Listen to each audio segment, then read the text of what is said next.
जो ये पति के घर भेजने का दबाव होता है, उसी का नतीजा होता है जो बात इन्होंने उठाई थी कि फिर पिता को लड़की की भ्रूण हत्या करनी पड़ती है, पिता को और माता को। उनको ही पता है ना कि ये क्या होगा, इसको तो उठा करके किसी को दे ही देना है, कल इस पर जो इन्वेस्टमेंट करोगे वो तो सब जाएगा, वेस्ट ही जाना है। तो कहते हैं इसको पैदा ही काहे को होने देना है, इसको मार ही दो, उसको पैदा ही नहीं होने देते फिर।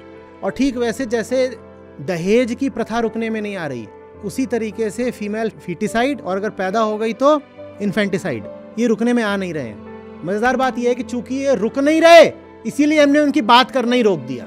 मैं जब छोटा था तो दूरदर्शन पर भी विज्ञापन आते थे सरकार द्वारा प्रायोजित दहेज विरोधी। सरकार बार बार विज्ञापन देके सबको समझाती थी दहेज बुरा है, दहेज बुरा है, जितने तरीके। आज कौन दहेज की बात कर रहा है? इसी तरीके से कम 5, 7, 10 साल पहले तक होता था कि आप थोड़ा देहात की तरफ निकल जाओ तो वहाँ लिखा होता था बेटी बचाओ बेटी पढ़ाओ, और वहाँ पर कम से कम इस बात को स्वीकार किया जाता था कि हाँ भ्रूण हत्या चल रही है जबरदस्त। आज कोई नहीं उसकी बात करना चाहता। और जो सेक्स रेशियो एट बर्थ है भारत में, वो दुनिया में सबसे बुरा है। ऐसा नहीं कि माँ बाप अनिवार्य रूप से क्रूर हैं इसलिए बेटी को मार रहे हैं। जो कारण है वो सामाजिक और आर्थिक है।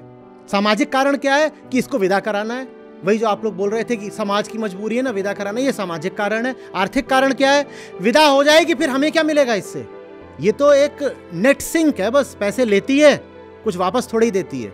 तो ये सब जो इमोशनल गाने वगैरह है ना, ये हत्यारे खूनी गाने हैं। हम बात करते हैं एथनिक क्लींजिंग वगैरह की, करते हैं ना कि अरे इतने लाख फलानी एथनिसिटी के लोग मार दिए, कितनी बुरी बात है, रेशियल क्लींजिंग कर दी और ये सब हो गया। और ये जो जेंडर बेस्ड क्लींजिंग हो रही है, इसकी कौन बात करेगा? कभी हिसाब भी लगाया है कि कुल कितने करोड़ लड़कियां हमने मार दी हैं सिर्फ पिछले 10-20 सालों में ही, पैदा होने से पहले ही मार दी हैं।